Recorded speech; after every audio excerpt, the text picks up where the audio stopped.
Hey friendos, my name is Nez and welcome back for some more Monster Camp. We're letting RNGesus take the wheel again, and hopefully we don't have to fight too hard for our drinks. Let's play! One player, short game. Camp Spooky, the stage of some of our dearest summers. Back then we were young and unafraid. With school far away, everything seemed possible as the sun embraced us on our way to camp. Summer has that distinct power, doesn't it? You live for the days while the nights inebriate you with possibilities. It's like life could take a turn at every corner. And for us it did. Who are you? Let's play as Green. Sure.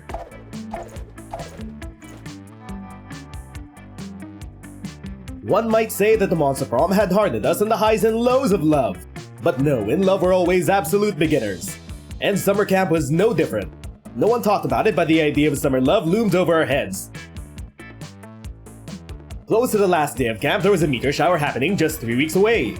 Everyone knew that if you were into someone, you were going to watch that damn thing together. And so a silent yet powerful pressure invaded us. It was the Monster Prom all over again. Everything seemed uncertain, everything but one thing. Whoever we were going to ask on a meteor shower date, it was probably going to be one of the 6 coolest people on that bus. Joy Johnson Jojima, a badass witch who wanted to chill a bit after saving the world countless of times. Ravi Mishra, a hot-headed adventurer possessed by a curse who turned out to be the most annoying roommate ever. Calculester Hewlett-Packard, a library computer who had become a sentient robot ready to experience life to its fullest. Dahlia Kino, a buff blue demon and warmonger who had set her sights on conquering summer next. Demi LeVay, a fearless demon with a taste for destruction and the love of fire. And Mila Belladonna, a Death Reaper doubling as an internet influencer who was profoundly in love with life and all of its earthly pleasures.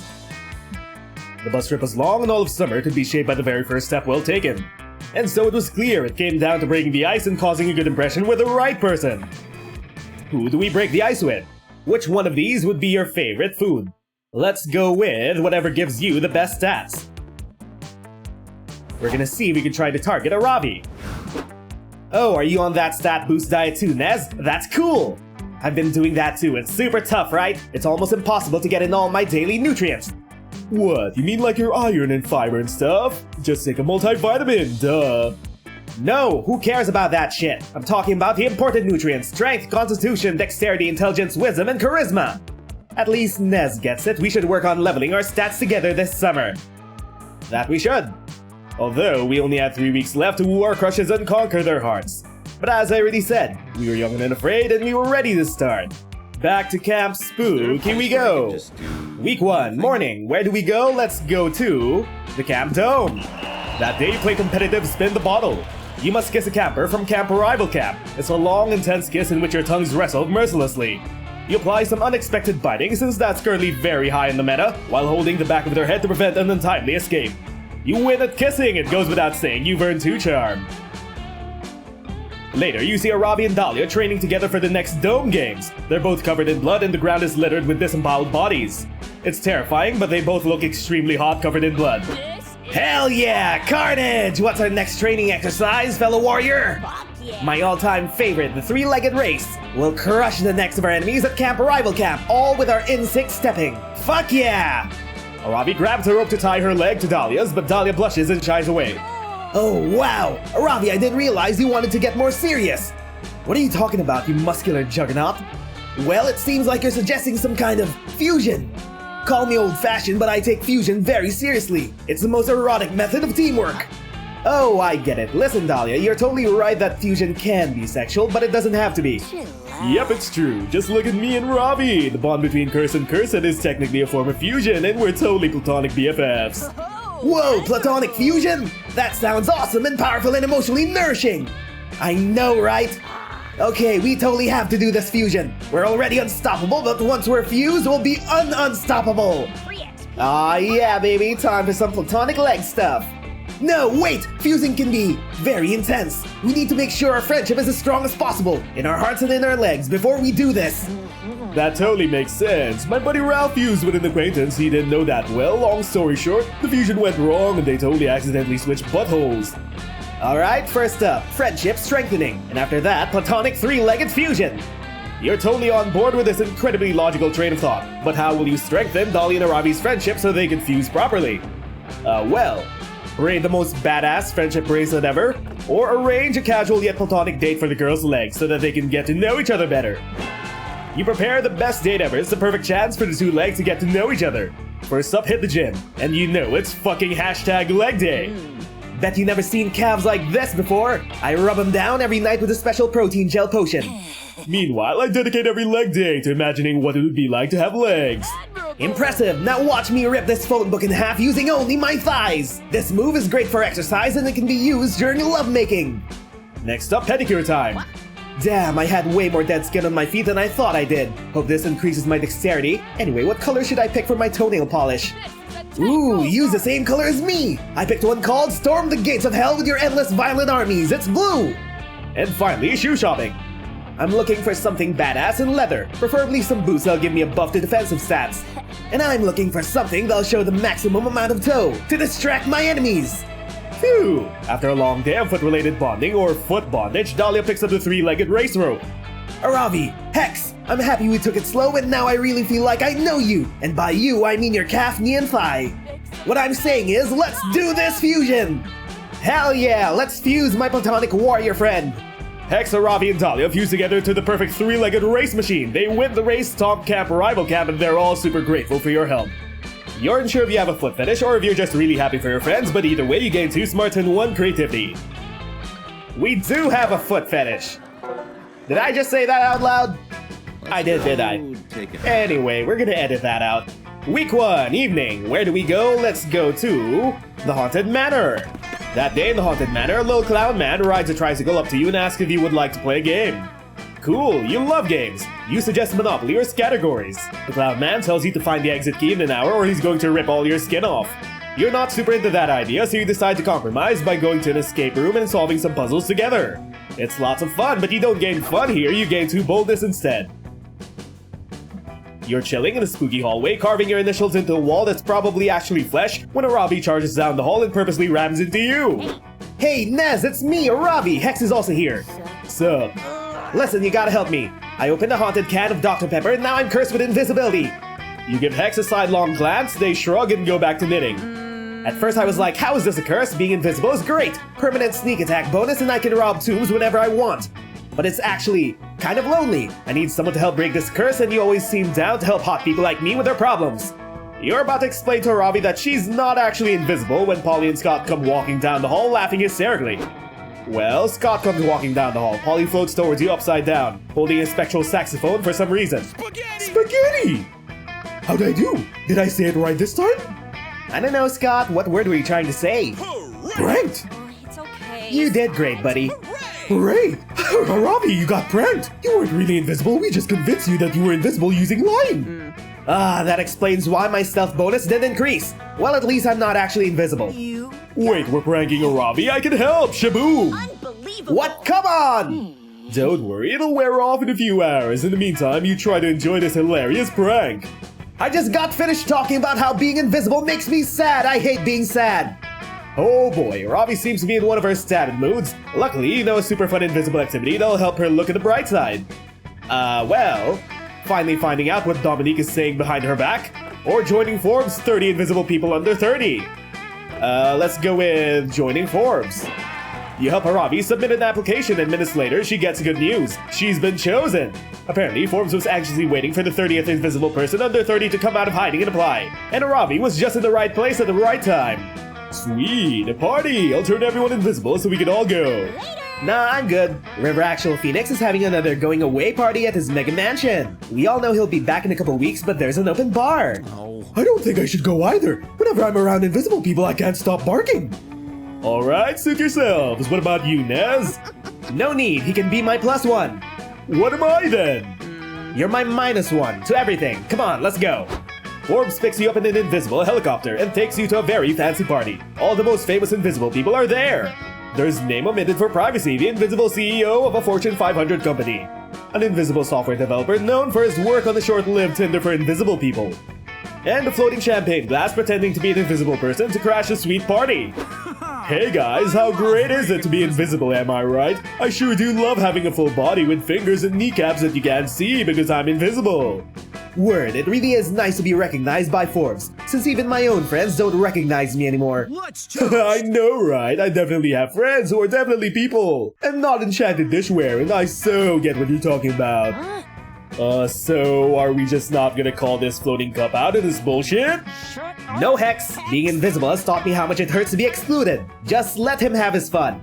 You gain a new appreciation for the struggles of the visibility challenge. And towards the end of the night, Aravi even invisibly holds your hand. You gain 2 fun and 1 charm. Invisible hand holding, how lewd. Anyway, week 1, night. Let's sit with Joy and Cal. And so you go take a seat next to 2 of the least bonkers fellow campers, ready for a night of peace and quiet. Only to find them engaged in an argument, albeit with less screaming, punching, or arson than the other campers might have employed. I know you don't mean to, Cal, but when you're dismissive of my life's pursuits, it hurts my feelings. I am not trying to be dismissive, friend Joy. I am merely stating a fact. All magic is science that is simply not yet understood. What witches call love potions, I understand simply to activate powerful hormones and pheromones within an organic body. In that case, watch me conjure a bat from thin air. Impressive, but clearly a bat can travel at the speed of light, so we did not see its approach until its arrival.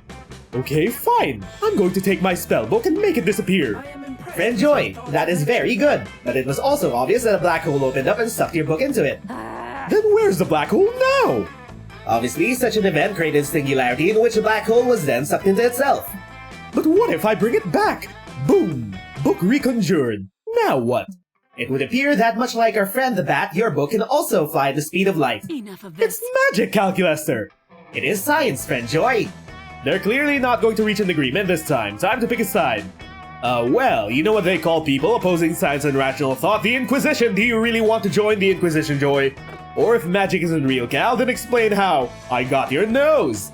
The Inquisition, Joy! Do you want to be part of them? Not suited. What? How dare you? Those are the exact kind of people who burn witches! Why would I want to be one of them?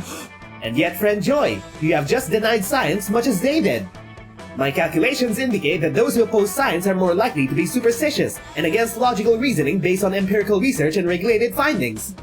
Okay, but no. These accusations are absolutely ridiculous.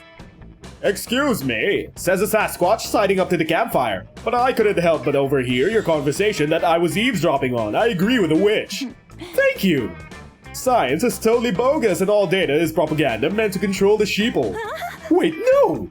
Can you believe we let doctors inject their mercury into our bodies to fight diseases? Vaccines are the real disease.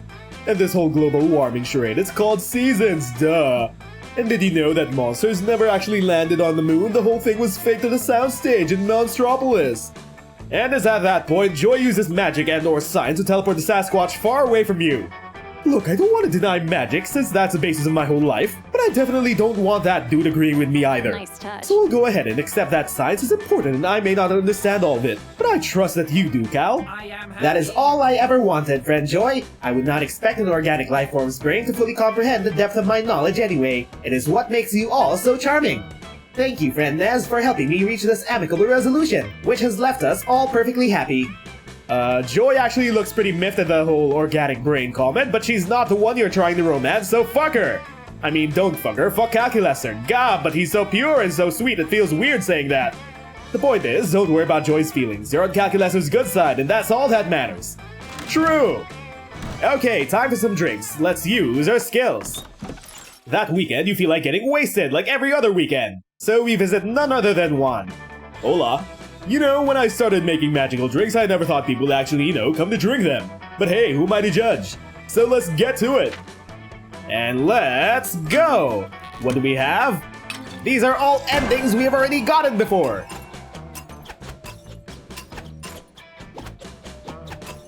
Although, we can still actually save this run.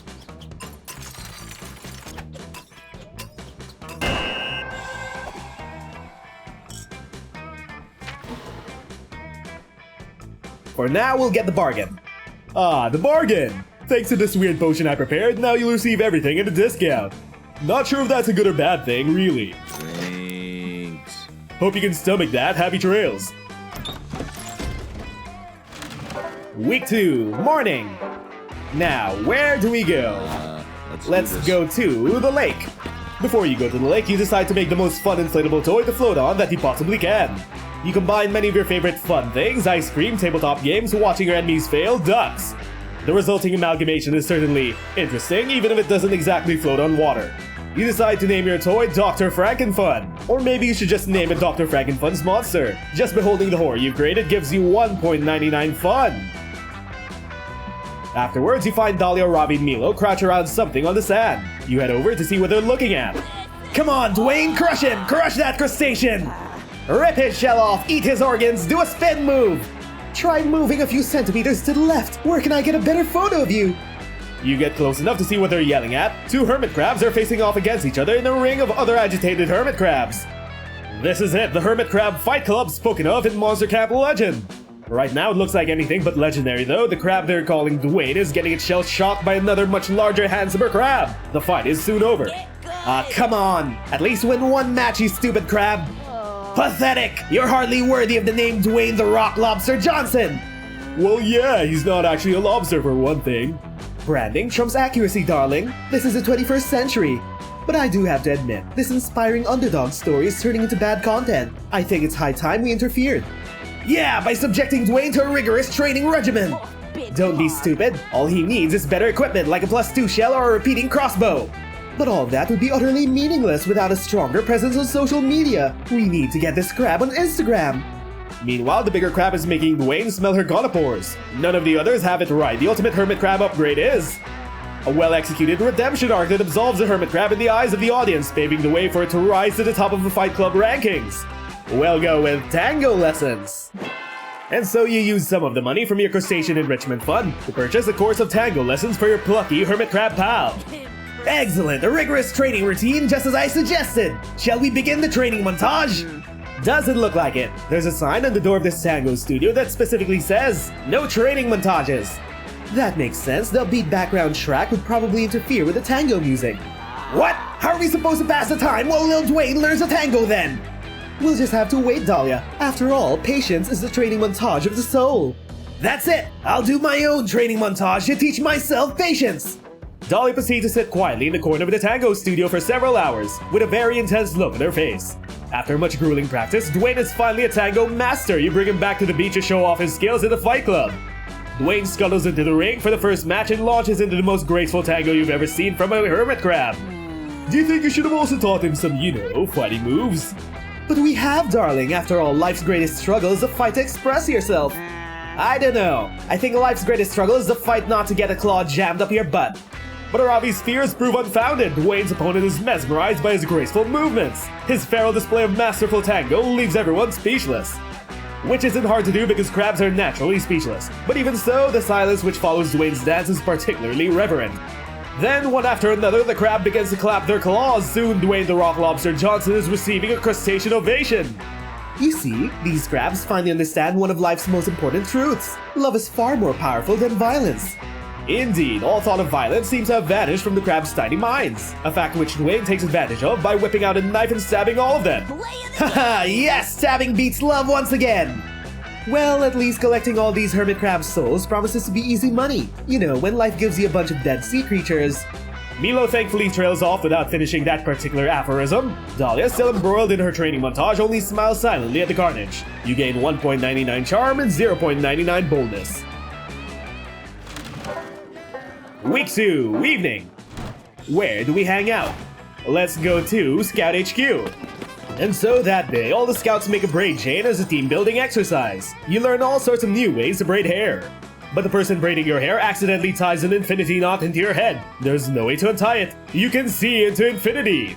But right before Coach gives you the worst haircut of your life, you see how all your friends will die. It's useful in helping you eliminate David Davidson, the doomed deer person, from your romantic prospects.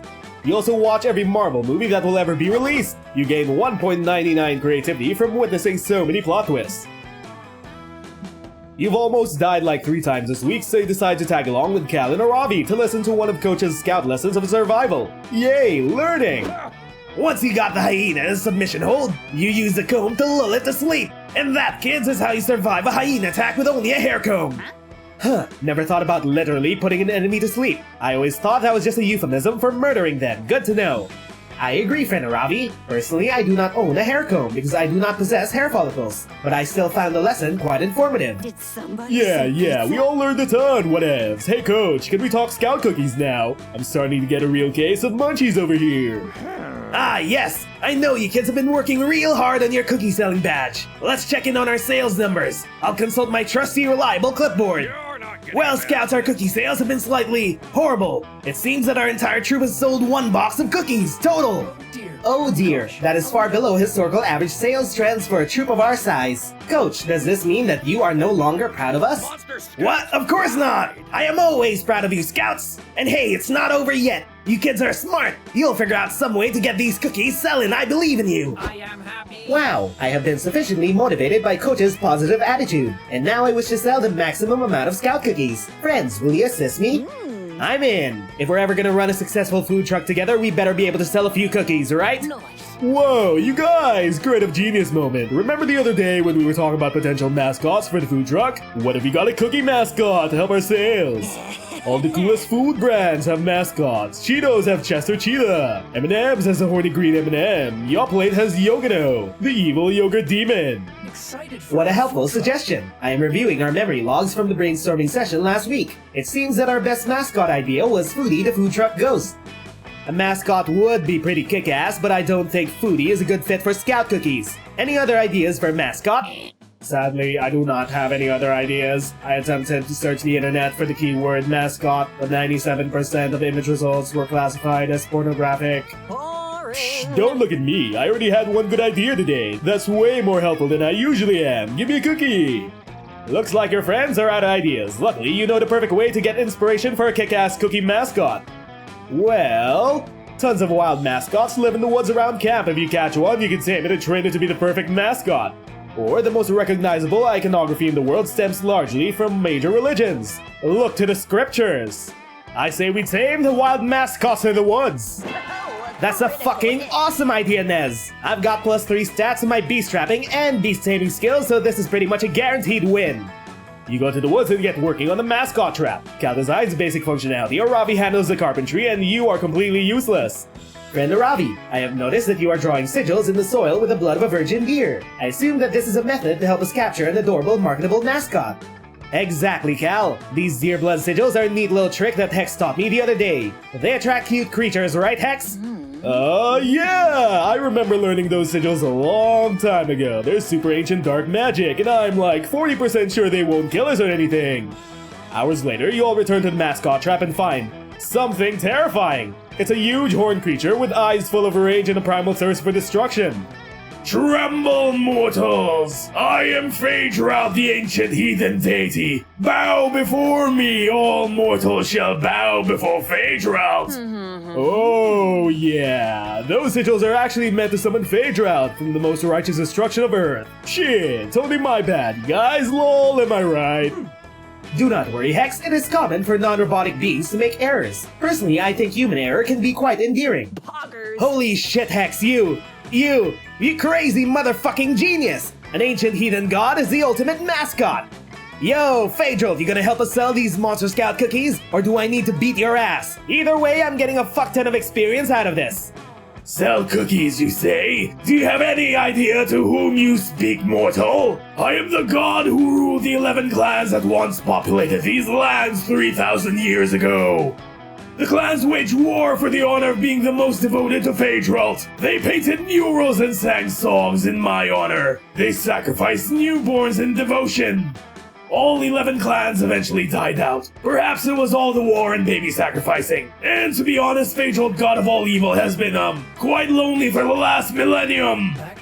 Friend Phaedra, it is completely understandable that you might feel lonely after a population collapse. Perhaps you could consider our mascot opportunity as a way to meet new friends. Silence, mortals! After thinking about it, Phaedra has decided to consent to the strange duties of a mascot. All mortals shall bow before Monster Scout cookies!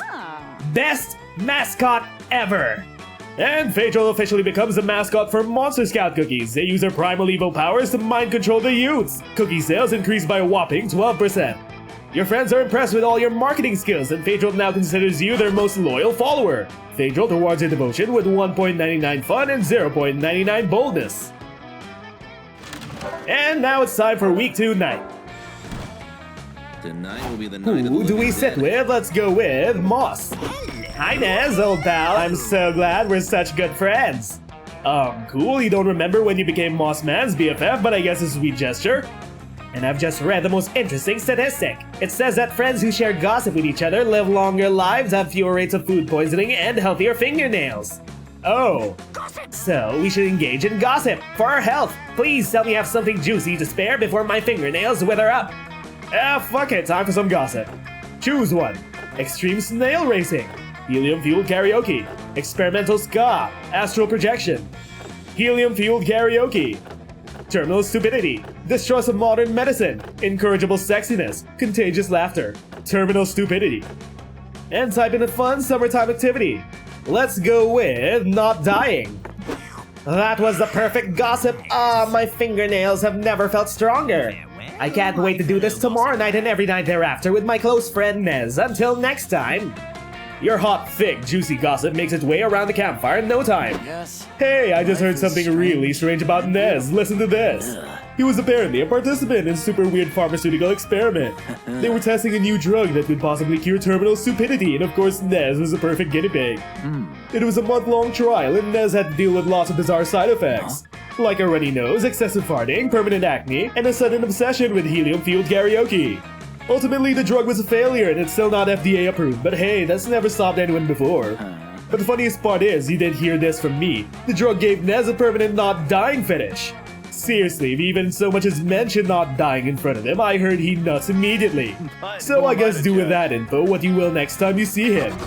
Your super salacious rumor cost Nez for fun. Oh no! Okay, what will it be then? We will use our skills. Hopefully to grab an item we haven't gotten before. Okay, hi there Juan, we're just here to grab our item. Oakley dokley, time to start. What do we have? Aha! There it is, I see it friendos. Also, I see the cursed bear brew. Come on, we need to get this.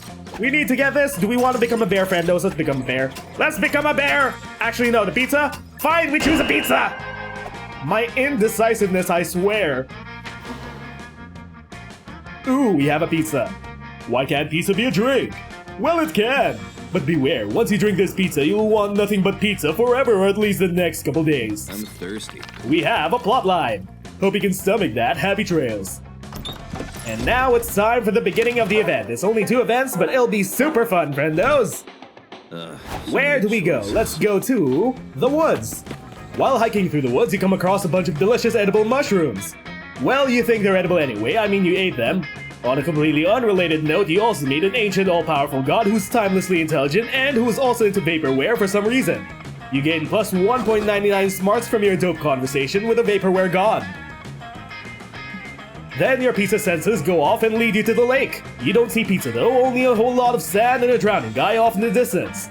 Wait, drowning guy? Where the hell are the lifeguards? Okay, looks like you two ordered an extra large barbecue Hawaiian pizza with extra vibes. Yeah, Stu and I are like vibing right now. We decided to up the vibes before we even got here. Yeah, and I got hella munchies right now. Could we maybe add some extra toppings to the pizza? Yeah, like could we get some Funyuns on there and maybe some mozzarella sticks? Wanda, dude! You know what would taste bomb on this pizza? Shoe polish! Stu, you mad fucking genius! Can we get some shoe polish drizzle too? Well, that might be kinda hard. Yeah, considering that shoe polish isn't a food, also you can't really add toppings to a pizza that's already being delivered.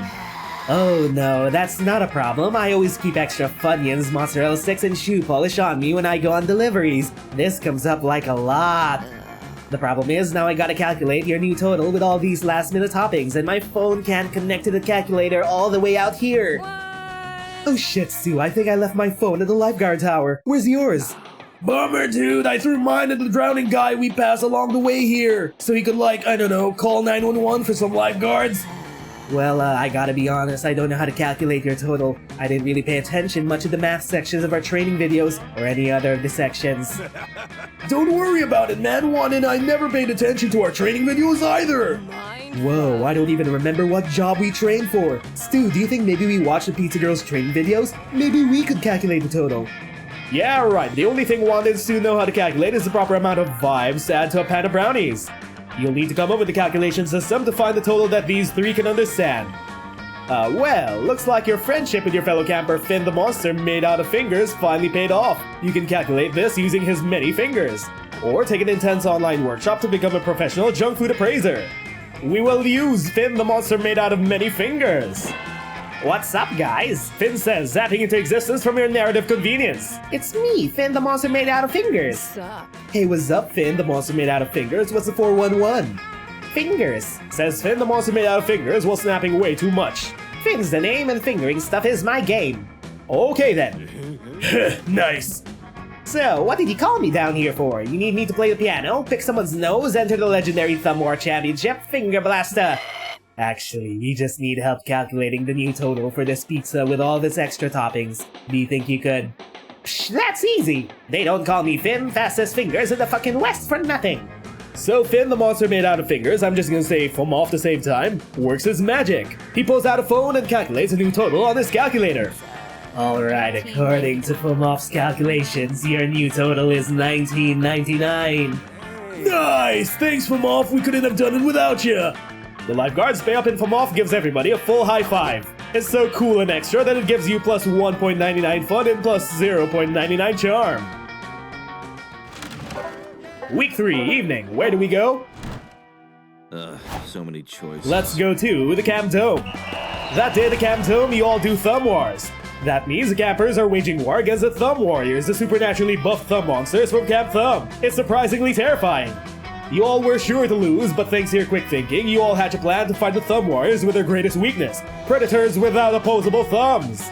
Some may say that your team sticking a pack of rabid mountain lions on the competitors is cheating, but you prefer the term strategic. You gain 1.99 charm.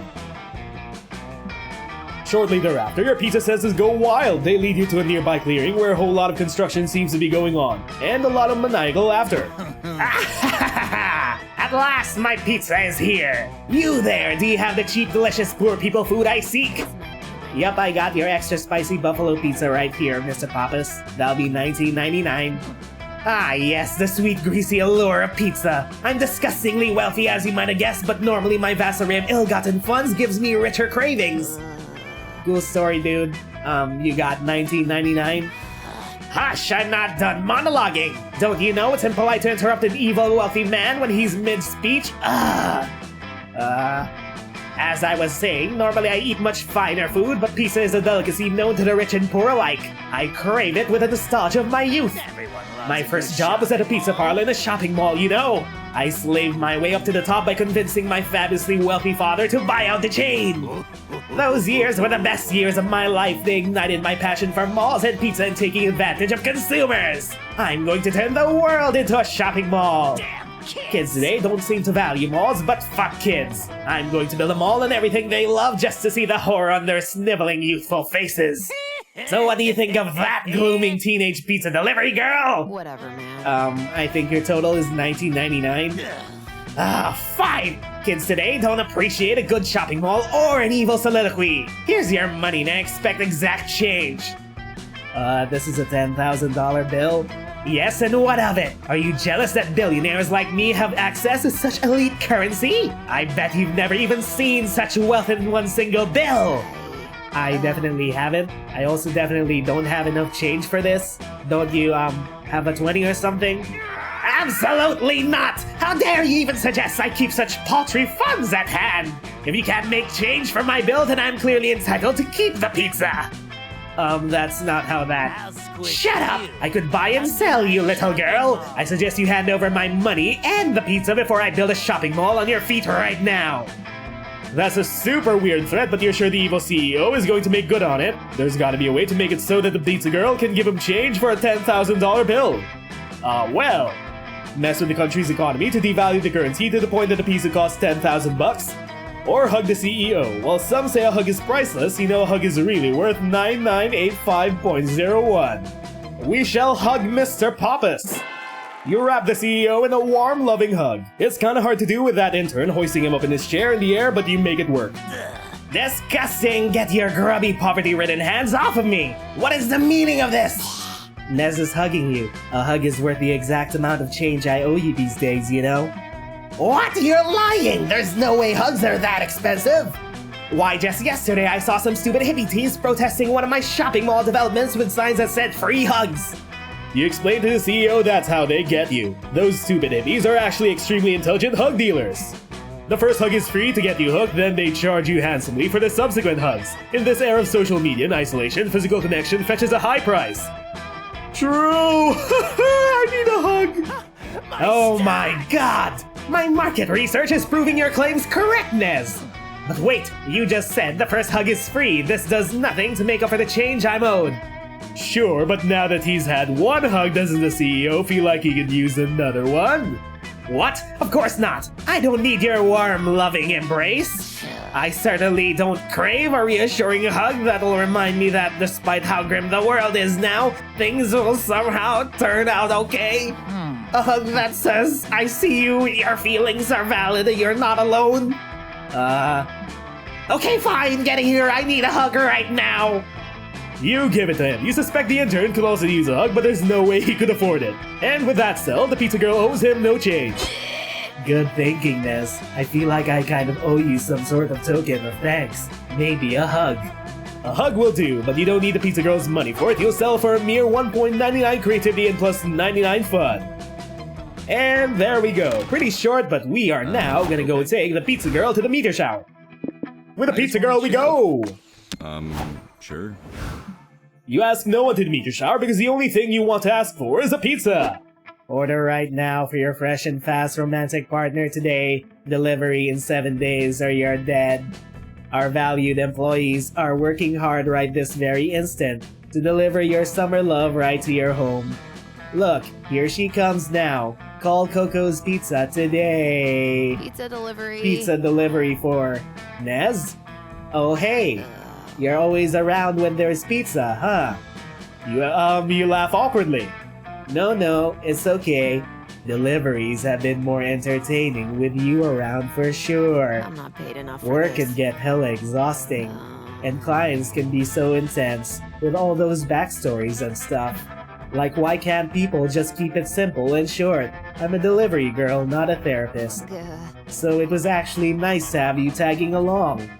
You follow her advice of keeping it simple and short. You ask her if she'd be free to watch a meteor shower with you tonight. Well, what? Dope.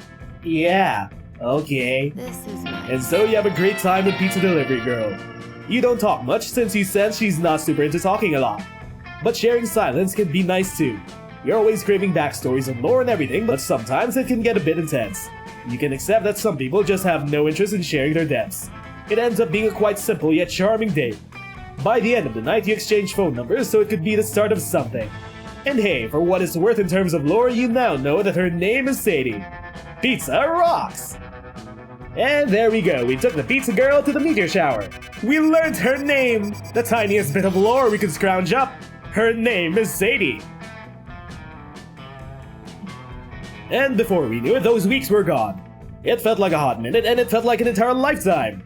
That night, as we saw summer coming to an end, we all wondered what would come next for us. It felt like the end of something big.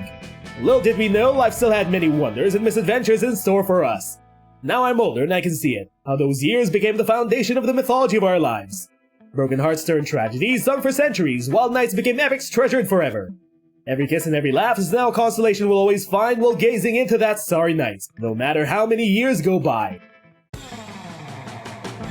Even today, I can still close my eyes and I'm there. On that last summer night. Feeling like I was just starting to live life.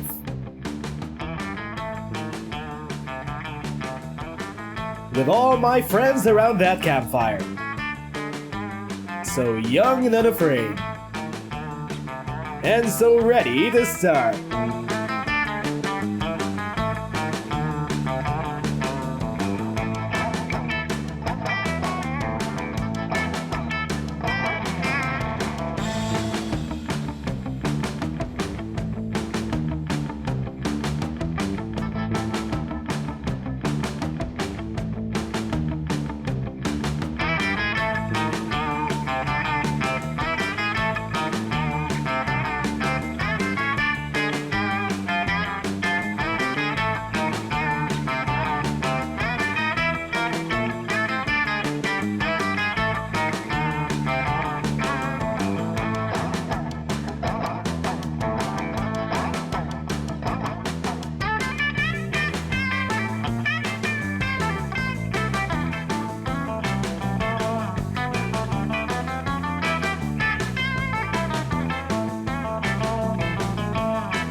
And there we go, Sadie the Pizza Girl's secret ending.